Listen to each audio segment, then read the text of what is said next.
El Ministerio de Curación, capítulo 36. Peligro que entraña el conocimiento especulativo. Prédica 978.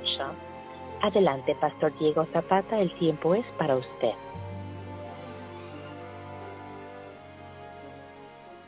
Bueno, tengo una pregunta para la clase en este momento. Quisiera que de alguna manera debatiéramos este asunto, ¿no? Tal como lo está presentando el capítulo que nos corresponde para el día de hoy. Entonces podríamos empezar estableciendo un interrogante para todos ustedes en esta mañana. La pregunta es, ¿cómo me protejo de tal manera que no tenga que caer en la especulación en materia religiosa, espiritual y de mis apreciaciones acerca de Dios y del plan de la salvación? ¿Qué puedo hacer para no entrar en el terreno especulativo? Este capítulo está hablando algunas cosas al respecto y está presentando la magnificencia de Dios, un Dios grande, poderoso, que no se detiene a considerar al hombre como criatura para tratar de resolverle todas sus inquietudes e interrogantes, sino que presenta muchas de sus cosas generalmente para que uno llegue a la comprensión de lo grande que es Él y lo niño y pequeño que es el hombre, que es uno.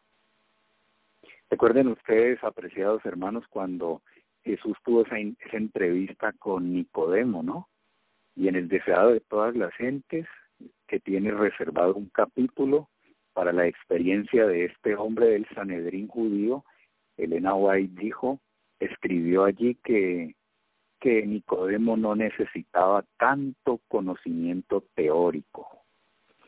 El andar en la búsqueda de lo teórico y querer penetrar más allá de lo que está revelado puede ser muy peligroso, hermanos. Yo he visto a muchos hermanos adventistas caer en esa trampa y tenemos que asegurarnos, porque en la misma medida en que no queremos ser superficiales ni mediocres, hay que tener mucho cuidado que nuestra investigación de la palabra y de la revelación no le esté guiando otro poder que nos haga estar sedientos de buscar y buscar cosas en vez de contentarnos y considerar lo que está revelado para nosotros. Y es muy probable que si nos dejamos guiar por ese sentir, entonces comencemos a especular como lo hemos visto en los círculos y en los ambientes del adventismo. Vuelvo a preguntar entonces, ¿cómo me protejo para no caer en el terreno de la especulación? Vamos a desarrollar en esta mañana, unos puntitos que se desprenden de este capítulo y vamos a hacerle comentarios adicionales al mismo para tratar de abarcar en esta hora lo pertinente pues al peligro del conocimiento especulativo. Oremos, hermanos.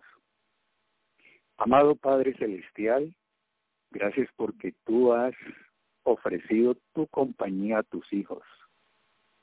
Gracias porque en la posibilidad que se nos da hoy de vivir, podemos contar con un amigo tan íntimo y tan personal.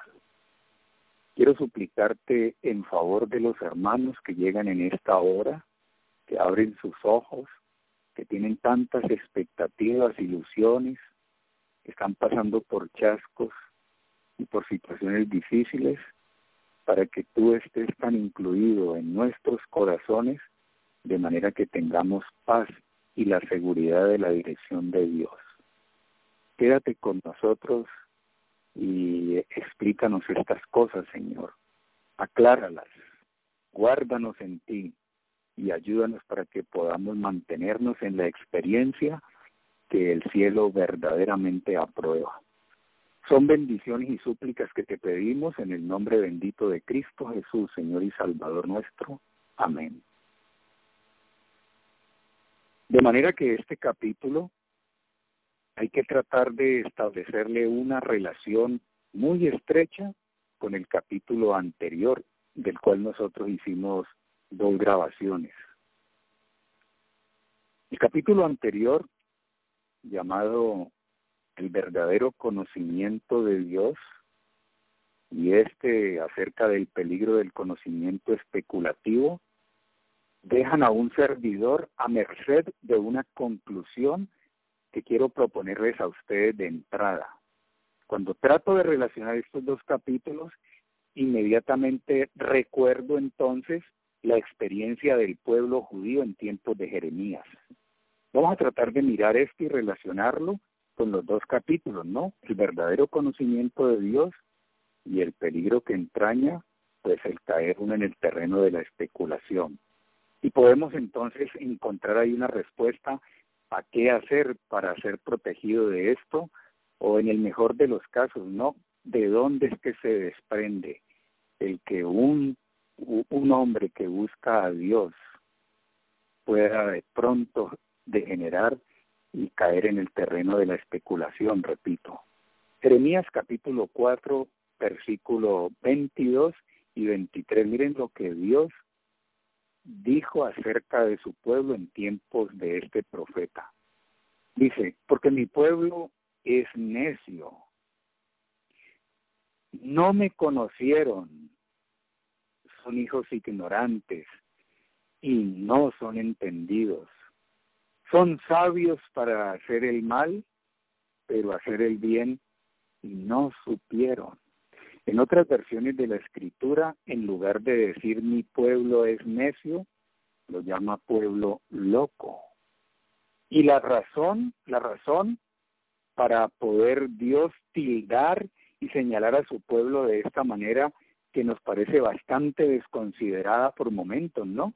Pareciera que es un poco fuerte la forma como Dios se refiere a su pueblo en este momento, es justamente lo que dice la línea del versículo 22, la línea siguiente, dice, no me conocieron, y en este sentido del conocimiento personal, recuerden ustedes, en este sentido, en esa experiencia que es vital, Dios dijo de ellos, son hijos ignorantes y no son entendidos. Consecuencia de eso, el versículo lo dice, sabios para hacer el mal, pero hacer el bien no supieron. Y miren lo que dice el versículo 23, miré a la tierra, y he aquí estaba asolada y vacía, y a los cielos, y no había en ellos luz. Son casi los mismísimos términos y palabras de Génesis 1:2, cuando el tohu wabohu, que es la palabra en hebreo, se refiere a la tierra, antes del momento creativo, como desordenada y vacía. En tinieblas, completa anarquía y desorden en la tierra, antes de que el Espíritu de Dios que estaba por encima de ella comenzara entonces el proceso de organización y el poder de Dios trajera todo a la existencia hasta dejar una obra de la creación buena en gran manera. Pero mis hermanos, donde no hay conocimiento de Dios, los hombres son ignorantes, los hombres no son entendidos, los hombres son sabios para hacer el mal, los hombres no saben hacer el bien. Consecuentemente con esto, todo lo que envuelve la vida de ese tipo de personas o de pueblos tienen que estar en plenas tinieblas, asolados y vacíos. La ausencia de conocimiento de Dios deja estas consecuencias. Pero aunque el versículo no lo dice, si entramos en materia de una vez con el capítulo que nos concierne, la primera respuesta al interrogante que he planteado delante de la clase en esta mañana, la primera respuesta sobre qué es lo que yo debo hacer, qué debo evitar para no caer en el plano de la especulación, lo primero que nosotros tendríamos que resolver es que estamos teniendo una experiencia personal con el Señor a través de su palabra. Y a través de esa revelación de Dios en su palabra, hermanos, y en la naturaleza, a través de la contemplación de la vida de Jesús, yo estoy entendiendo y concluyendo cuán grande es Dios. Estoy concluyendo que yo soy solamente una criatura, una obra de sus manos. Que Él es el artífice y yo apenas la obra de sus manos. Que Él es el alfarero y yo apenas la vasija. Y en ese estado de humildad, donde no hay lugar para el orgullo, donde no aflora la autosuficiencia, donde toda capacidad humana pareciera fenecer delante de la grandeza de la omnipotencia de Dios, simple y sencillamente al acercarme a las fuentes reveladas de Dios, yo tendría mesura, consideración y cuidado. No sería muy lábil. ¿En qué sentido? En tratar de hacer opiniones y conclusiones particulares que nazcan de mi mentalidad, de mi razonamiento, del humanismo de mi vida, y no enteramente de la revelación y de la conclusión a la cual nos lleva el Espíritu de Dios. En la página 343, ahora tenemos nuestro libro y nuestro capítulo en estudio en mano. Página 343 dice, al aprender más y más acerca de lo que es Dios y lo que nosotros somos delante de Él, miren la conclusión, temeremos y temblaremos en su presencia. Hay personas dentro del adventismo y tal vez hermanos queridos que han perdido de vista este hecho.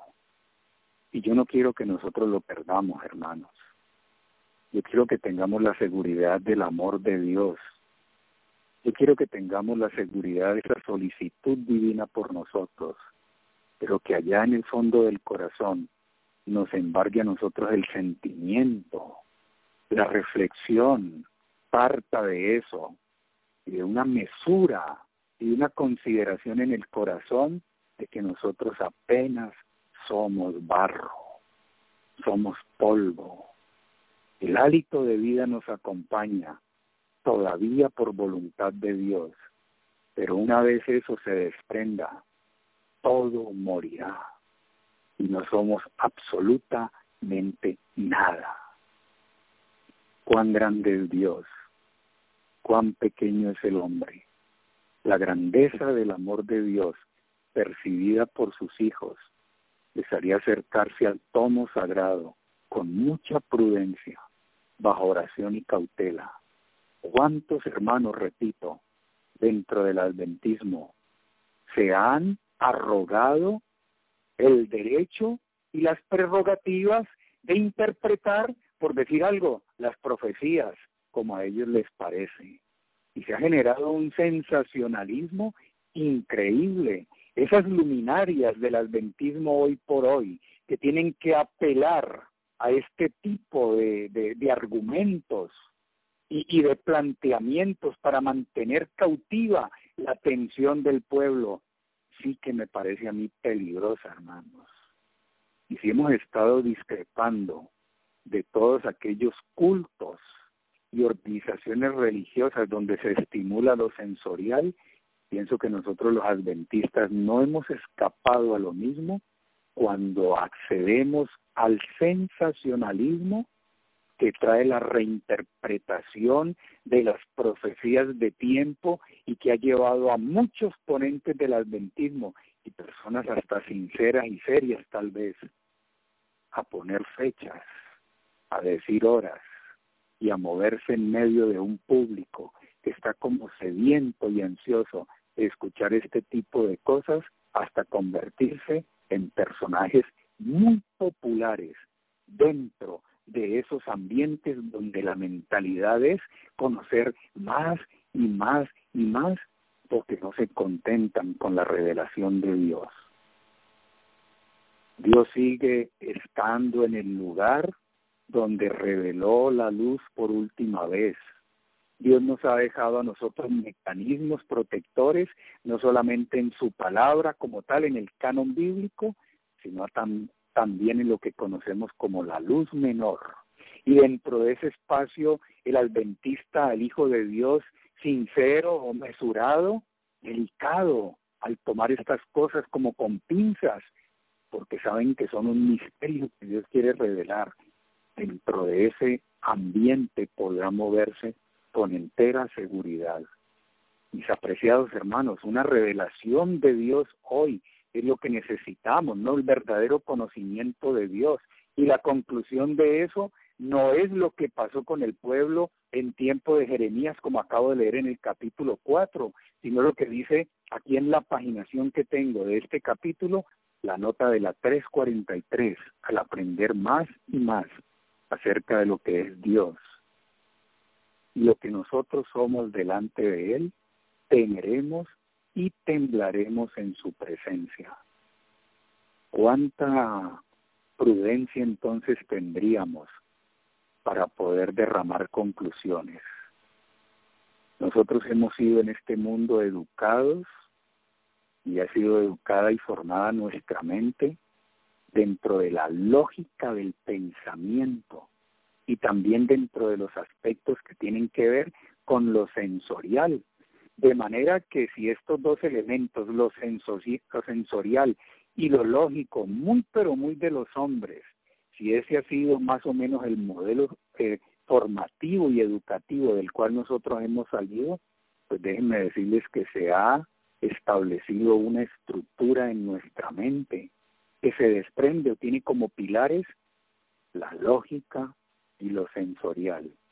Y cuando tratamos de incluir dentro de esa estructura algunos elementos que solamente se abordan por la fe, la estructura se torna muy rígida y no soporta los mismos, porque ya se ha armado un patrón de pensamiento, un patrón para concluir y un patrón para analizar y procesar las cosas. Entonces, cuando hay que aceptar las cosas por fe, las mentes enteramente pragmáticas no logran acomodar eso dentro de la estructura que se ha formado. Yo sigo creyendo que este mundo vino a la existencia en 6 días literales. Y yo creo que el 7º día, con toda la magnitud que tiene puesto en este contexto, nos está dejando conclusiones muy claras de que fueron días de 24 horas. Pero hay una sensación en el corazón de algunos adventistas de poder hacer compatibles la revelación de Dios de Génesis 1 y 2 con lo que la ciencia dice, y entonces han desmentido el testimonio de la Biblia para hacerle decir entonces que no fueron días literales de 24 horas, sino un largo proceso de años, y todo para poder hacer entrar en empatía las eras geológicas como nos las enseñaron en el colegio y la revelación de Dios, una amalgama de ciencia y religión que puede, hermanos, puede ser entendida solo desde el punto de vista en que la ciencia se ajuste a lo que está revelado y no la revelación a ella. Estos detalles que estoy mencionando, que parten del conocimiento de Dios íntimo, sería el primer aspecto para considerar para no caer en la especulación. Y en segundo lugar, hacer unidireccional este punto que acabo de discutir. ¿Qué quiero decir? Que la ciencia tiene que ser interpretada a partir de lo que dice la Biblia y la revelación de Dios, no al contrario. No podríamos nosotros tratar de acomodar la Biblia a lo que dice la ciencia para que ellas puedan entrar entonces como dos elementos que son compatibles. No puede ser. Muchos de los aspectos de la Biblia que fueron cuestionados otrora por la ciencia, hoy por hoy están siendo verdaderamente demostrados, lo cual nos deja a nosotros conclusiones lógicas, queriendo decir de que puede haber una relación de ciencia y Biblia y de Biblia y ciencia en el sentido de que la segunda, es decir, la ciencia, no se oponga a lo que está escrito. Por ejemplo, hermanos, de Levíticos 17, 11, 14, la Biblia dijo en tiempo de Moisés, la vida está en la sangre. Y hoy eso es una comprobación científica que nadie discute. De Génesis 1:24, me gusta mucho esta. La vida está determinada por las especies. Cada forma de vida que es presentada en el capítulo 1 de Génesis, el autor sagrado se tomó la medida de seguridad de presentar a cada uno según su especie.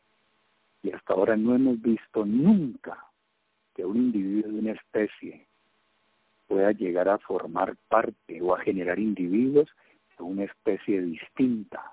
Así que este texto de Génesis 1:24 establece barreras genéticas dentro de cada especie, de cada grupo de individuos, de cada especie en particular, que no permiten la evolución de una a otra, desmintiendo de entrada las tesis de la evolución.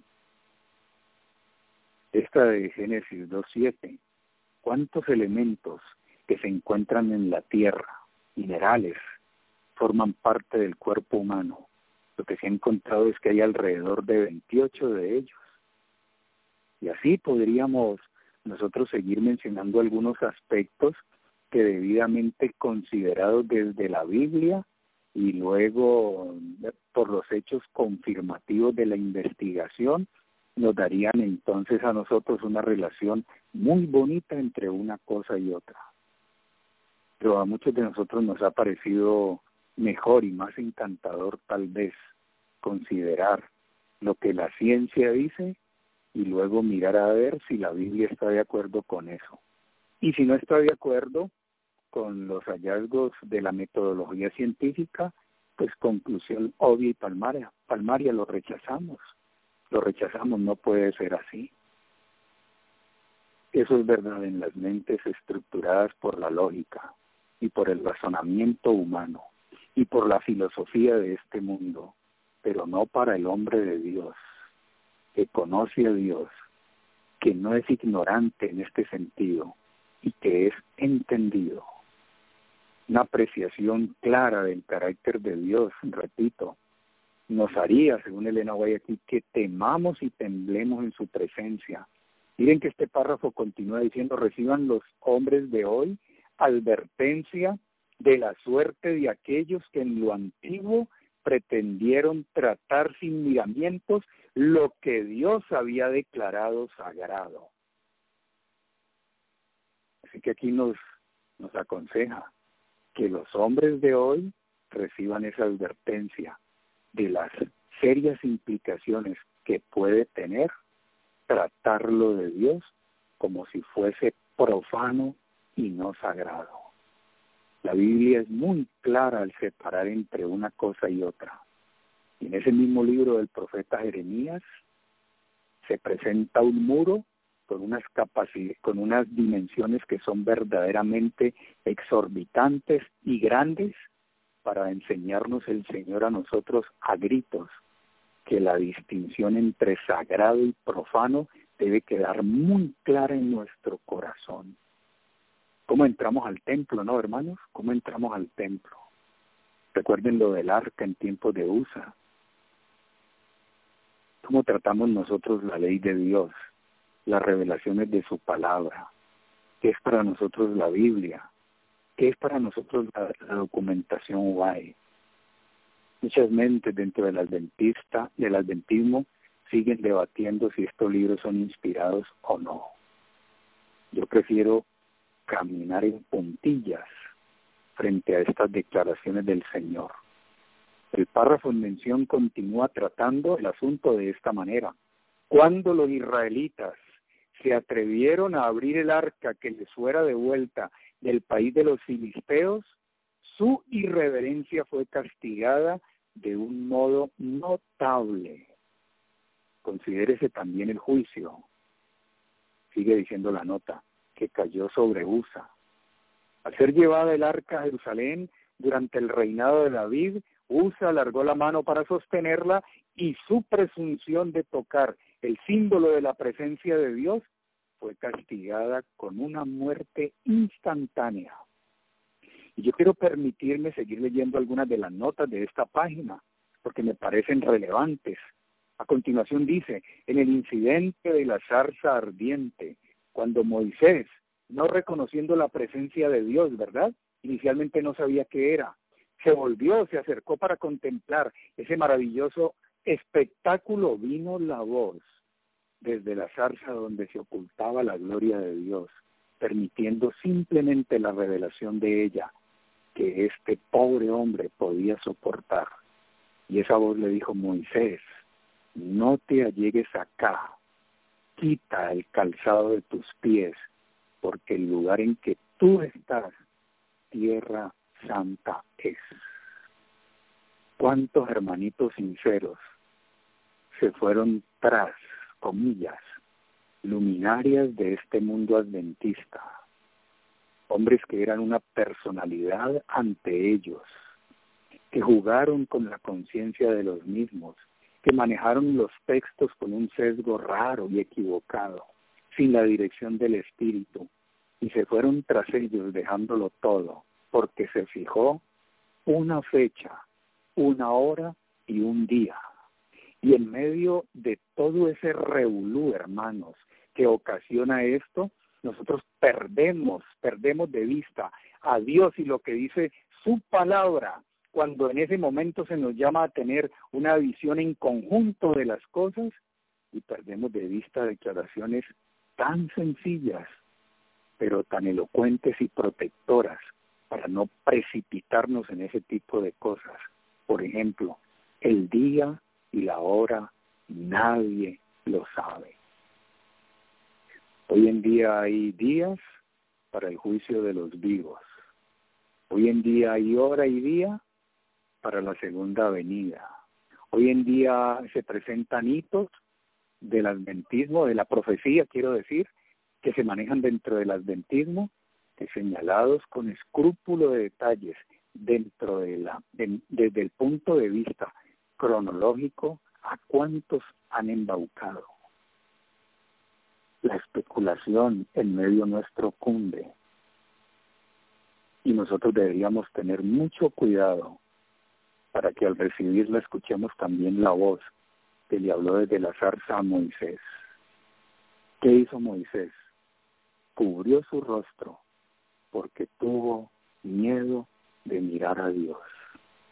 Y recuerden la experiencia que ella relata aquí, de la revelación y visión que tuvo el profeta Isaías, capítulo 6 de su libro, en tiempo del rey Urías, rey que murió leproso, porque se atrevió a mezclar los asuntos de su gobierno y de su reinado con las cosas de la liturgia, del ritual hebreo, que le incumbían sola y sencillamente a los que sirven en el templo.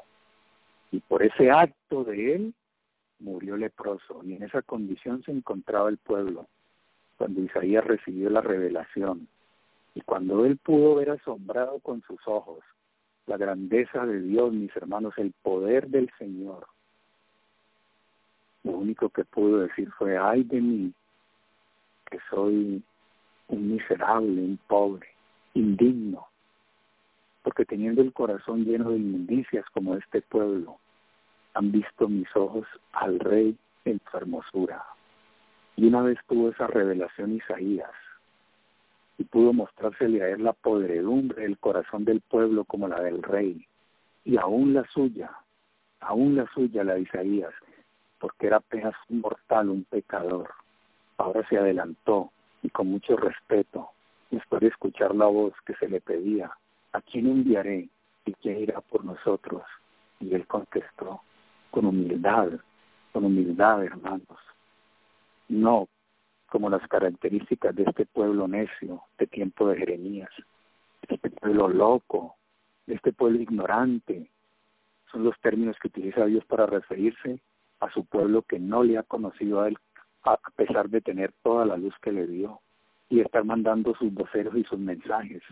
Ahora lejos de ese orgullo y en un estado de humildad y casi que de temor reverente, hermanos, temor reverente, un temor que protege al hombre y a esta criatura de hundirse en la inmoralidad, un temor que protegería a la iglesia a entrar en el terreno de la especulación, un temor que si cede su paso, cala entonces lo de la evolución y podemos ver que el mundo, en lugar de evolucionar, ha involucionado y de especial manera en el componente espiritual y moral, porque el temor a Dios desapareció en el corazón y en la mente de todos aquellos que no se detienen a considerar el temer a Dios.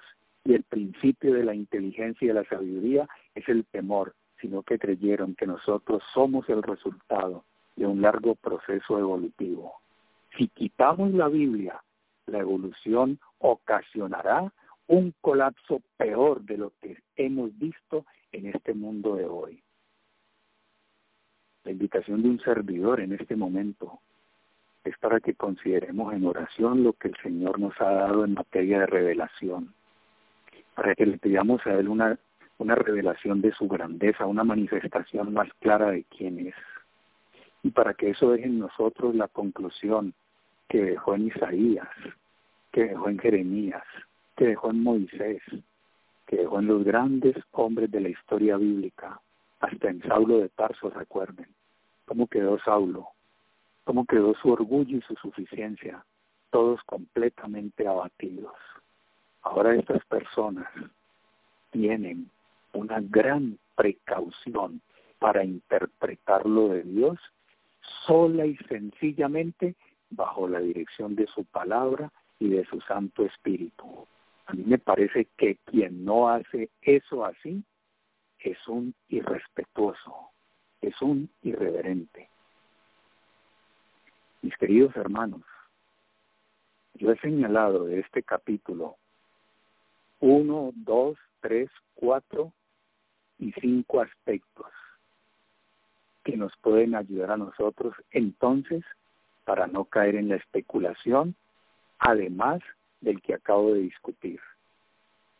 Punto siguiente, página 336. Nos hace muy bien recordar esto. Página 336.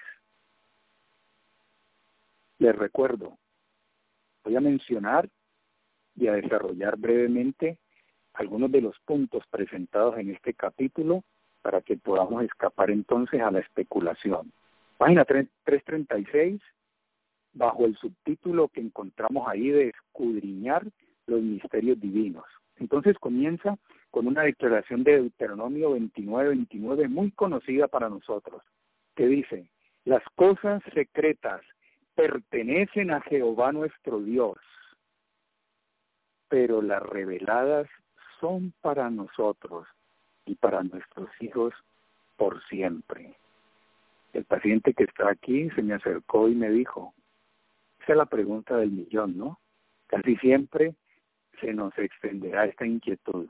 ¿De dónde apareció en el plan original de Génesis la primera mujer para que mediante actos de concepción entonces la humanidad se multiplicara? ¿De dónde salió? Y bueno, Adán y Eva tuvieron hijos. Me dijo, o sea que hubo tal vez entre ellos una relación incestuosa. Y yo le dije dos cosas. Le dije, don Antonio, número uno, yo respeto el silencio de Dios. ¿Por qué nosotros tratamos de encontrarle ciencia a lo que la Biblia no dice? ¿Por qué tratamos de especular con lo que la Biblia no presenta? O sea, ¿por qué nos enredamos y tropezamos con lo que no está revelado? Obviamente, hermano, yo le decía esto con mucho respeto a él, ¿no? No con el timbre de voz que pongo en este instante. Le dije, las cosas reveladas son para nosotros, mi caballero. Así que si la Biblia no dice nada de eso, yo no me voy a enredar en ese punto. Para mí lo más importante y lo que estila sabiduría y virtud es lo que está escrito allí para que yo pueda llevarlo a la experiencia personal. Y luego le dije, número 2, es muy probable que los mapas genéticos de los individuos después de la entrada del pecado hayan recibido también una conmoción tal que ahora unir personas estrechamente ligadas bajo el nexo familiar pudiera convertirse en un tremendo problema hasta el punto de que el Señor en adelante prohibió ese tipo de relaciones que hoy por hoy las conocemos con el término de incesto. Dije, pero es muy probable que en el principio no haya sido así. Y terminó el conflicto. Lo que quería señalarle a él y a ustedes es que las cosas secretas son para Dios, hermanos. Cuando Dios guarda silencio, el silencio escritural le llamo yo, el silencio escritural, no penetrar ese silencio. Recibamos más bien luz y revelación de lo que ha quedado escrito, no de las cosas que Dios se reservó. Tantos que se han devanado los sesos tratando de encontrar qué pasó con Jesús desde los 12 hasta los 20 y pico de años. Y una cantidad de lucubraciones y de cosas y dejan volar el pensamiento más allá de lo que realmente está permitido.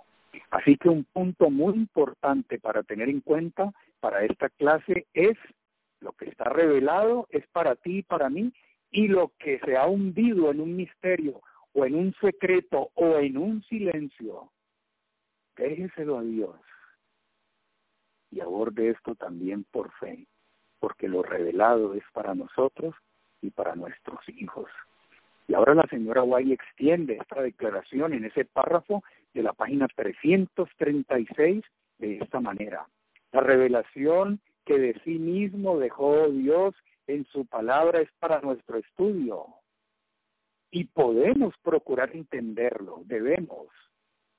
Pero más allá, ojo aquí, pero más allá de ello no debemos penetrar.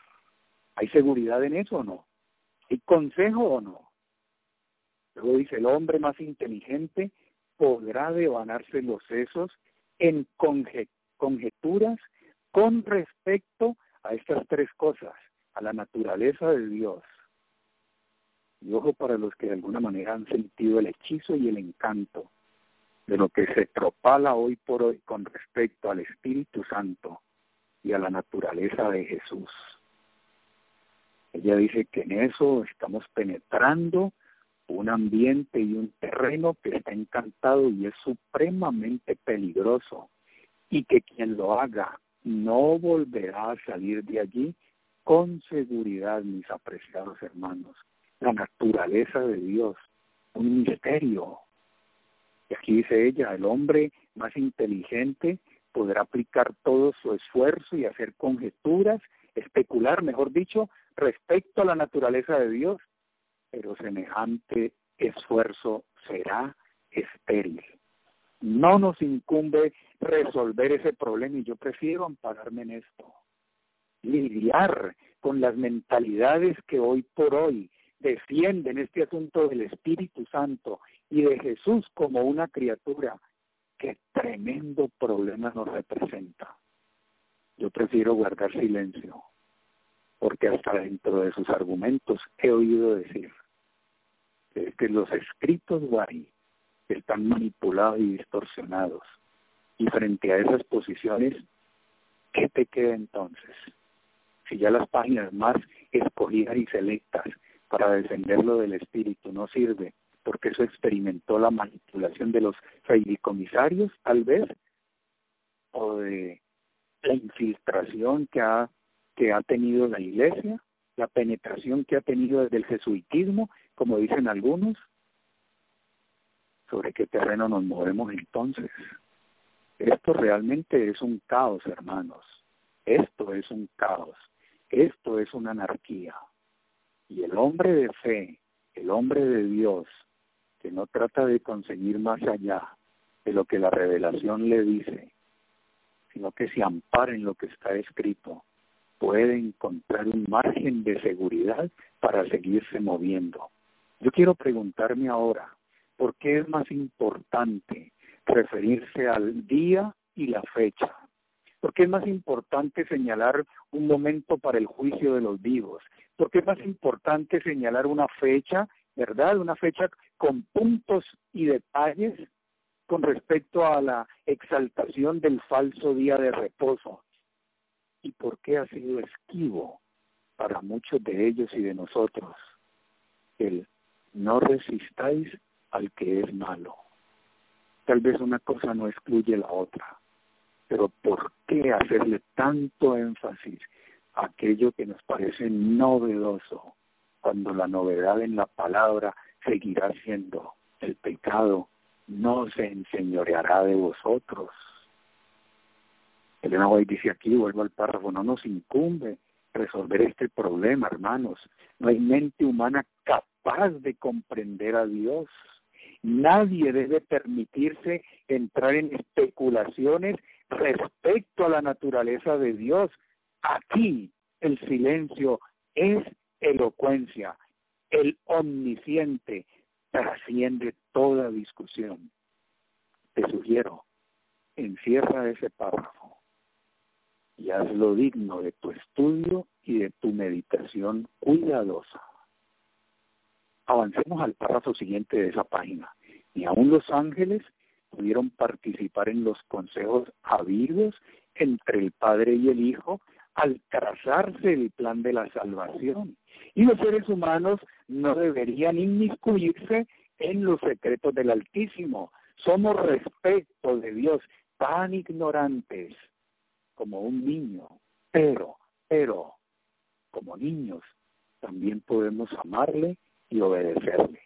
En vez de entregarnos a cavilaciones respecto a su naturaleza y prerrogativas divinas, prestemos atención a las palabras que él mismo pronunció. Y allí viene una declaración bíblica muy interesante. Dice, ¿alcanzarás tú el rastro de Dios? ¿Llegarás tú a la perfección del Todopoderoso? Este es el segundo punto en mención para protegernos de especular. Avancemos al siguiente. Encuentro algunos detalles que respaldan el mismo en la página 338. Pues invito a la clase para que nos traslademos rápidamente a la página 338. ¿Qué es lo que quiero decir de este párrafo? ¿Qué quiero decir? Que el relato bíblico no es una descripción científica, sino más bien la presentación de hechos ligados a la creación divina, y hay que abordarlos por la fe. Así que la Biblia no es una descripción de ciencia, sino que más bien nos relata a nosotros las actividades y las iniciativas de Dios, el poder de Él para traer las cosas a la existencia y dejar esta revelación en manos del hombre. Y tantas de esas cosas, hermanos, un altísimo porcentaje de las mismas, si no todo, es por fe. Entonces dice la señora Guay aquí en la 338, los hombres de más alta inteligencia no pueden entender los misterios de Jehová revelados en la naturaleza.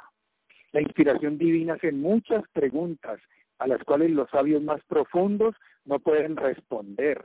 Esas preguntas no fueron hechas para que las contestáramos, sino para que llamaran nuestra atención a los profundos misterios de Dios y nos enseñaran que nuestra sabiduría es limitada y que en la esfera en la cual nosotros nos movemos en la vida cotidiana hay muchas cosas que superan a la inteligencia de los seres finitos. Y le llamo la atención al párrafo siguiente. Los escépticos se niegan a creer en Dios porque no pueden abarcar el infinito poder por medio del cual se revela. Pero hay que reconocer a Dios tanto por lo que Él no nos revela así acerca de sí mismo, como por lo que está al alcance de nuestra limitada comprensión. En la revelación divina, ¿sí? Insisto, en la revelación divina y en la naturaleza, Dios ha escondido misterios que nos imponen la fe, y así debe ser.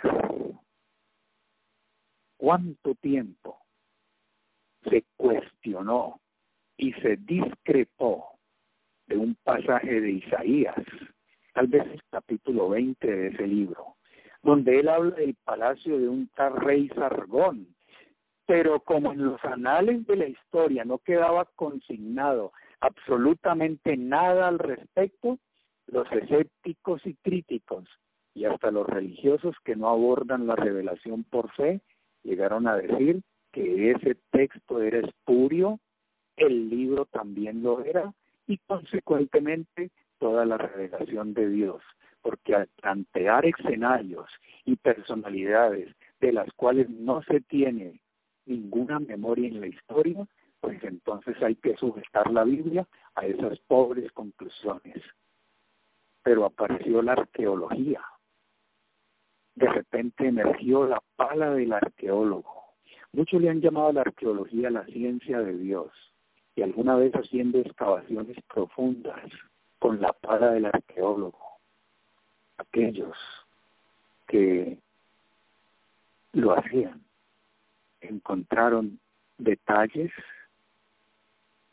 manuscritos, tal vez restos, fragmentos de vasijas donde quedaban consignadas cosas, y efectivamente esos hallazgos le dieron la razón a Isaías 21. En la revelación divina y en la naturaleza, Dios ha escondido misterios que nos imponen la fe, y así debe ser. Y yo a decirles algo y me arriesgo a hacerlo. No quiero caer en el terreno de la irresponsabilidad, me da miedo, pero quisiera hacerlo, hermanos. Voten el corriente ustedes a esto. Se nos dice que el régimen vegetariano tiene deficiencias, sino carencias de vitamina B12. Y el gran problema de los vegetarianos ha sido justamente eso. Los hijos que crecen dentro de ese modelo podrían desarrollar una anemia perniciosa, muy peligrosa, ¿no? Donde los glóbulos rojos toman la forma de Os y no pueden discurrir o fluir a través de los vasos capilares para llevar la oxigenación de vida, y eso representa un peligro para el individuo. Pero yo me he detenido a considerar lo siguiente: si Génesis 1:29 es revelación de Dios, es cierto, previo al pecado y después de la maldición de la tierra las condiciones cambiaron, pero de ninguna manera la flexibilidad en el plan nutricional llevó a Dios a proponer la ingesta de productos de origen animal. Nunca fue así. Entonces yo digo, ¿será que porque la ciencia no ha podido descubrir sino apenas vestigios o trazas de la cianocobalamina en algunos vegetales, puede hacer como voz populi y propalar como si fuese una teoría que el mundo vegetal no tiene cianocobalamina ni vitamina B12? Yo no lo sé, hermanos. Yo no lo sé. Solo sé que tengo un hijo de 20 años que dentro de este planteamiento ha crecido sin ningún riesgo de cianocobalamina, y de los hijos de las fundaciones, hasta de las iglesias. ¿Será que Dios ha escondido misterios que nos imponen pasos de fe, hermanos? Y así debería ser. Paso siguiente, en vista de que el tiempo se me va.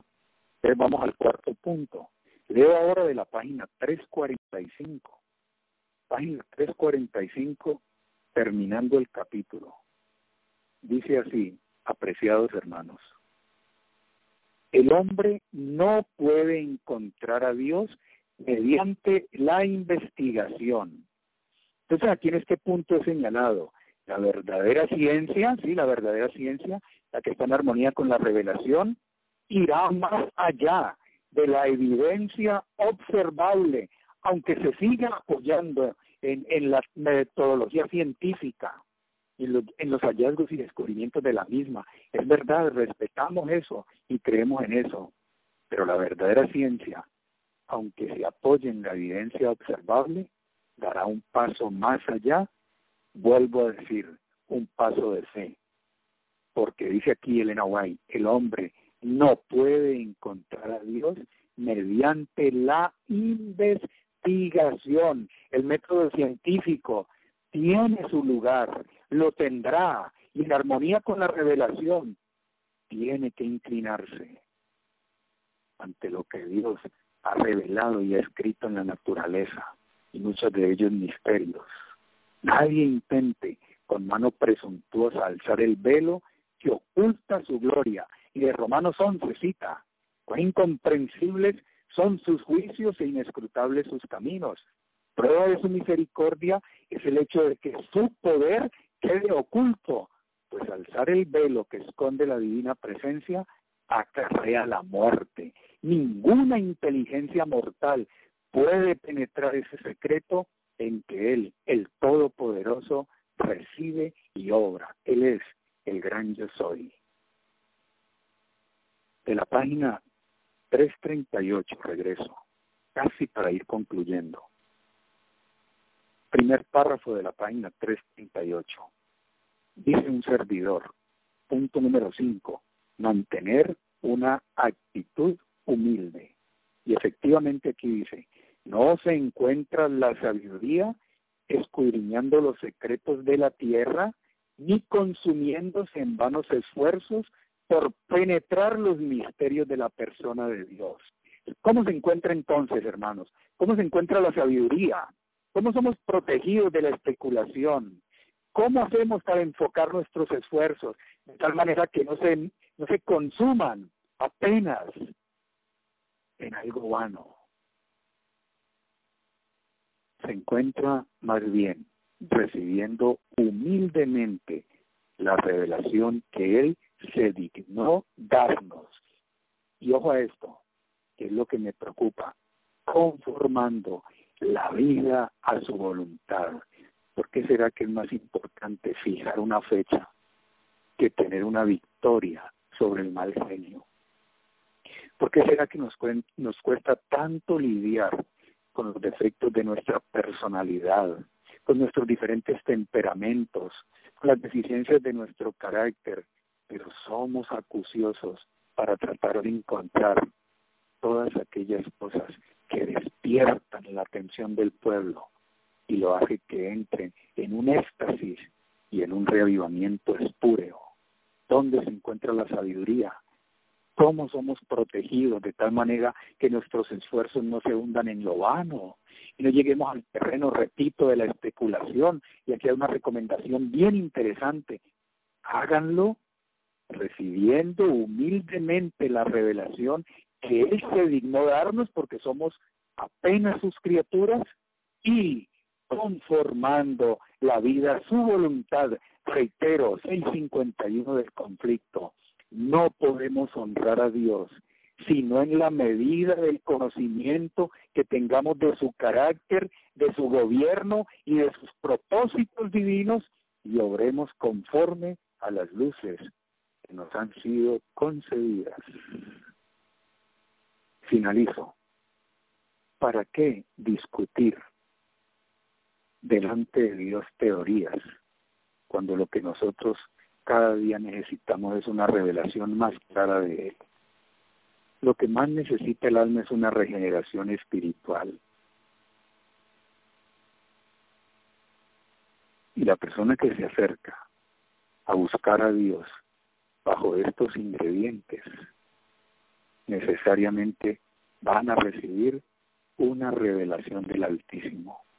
Yo le diría a todos los hermanos: tengamos cuidado de participar del fruto de ese árbol. Elena White dice: nuestros primeros padres, página 334, fueron inducidos al pecado por haber codiciado una ciencia que Dios les había vedado, y al procurarla perdieron todo lo que era digno de ser poseído. Si ellos no hubieran tocado el árbol prohibido, Dios les hubiera comunicado un conocimiento sobre el cual no hubiera recaído la maldición del pecado. Y finalmente dice: la lección es para nosotros. Todo lo que tiene que ver con la especulación cuestiona la autenticidad de la palabra, el carácter de Dios, su naturaleza y sus propósitos divinos. Vamos a orar al Señor en este momento para concluir, diciéndole a Él y pidiéndole que nos ayude a mantener bien claras en nuestra mente estas recomendaciones y de especial manera que su Espíritu nos empuje a recibir cada vez el conocimiento que nos hará y nos permitirá ser salvos y estar un día no muy lejano en su bendita y augusta presencia. Bondadoso Señor, quiero agradecerte de todo corazón, porque tus misericordias no han precluido, se han renovado hoy conforme a tu promesa, conforme a tu amor y conforme a tu solícito cuidado por nosotros.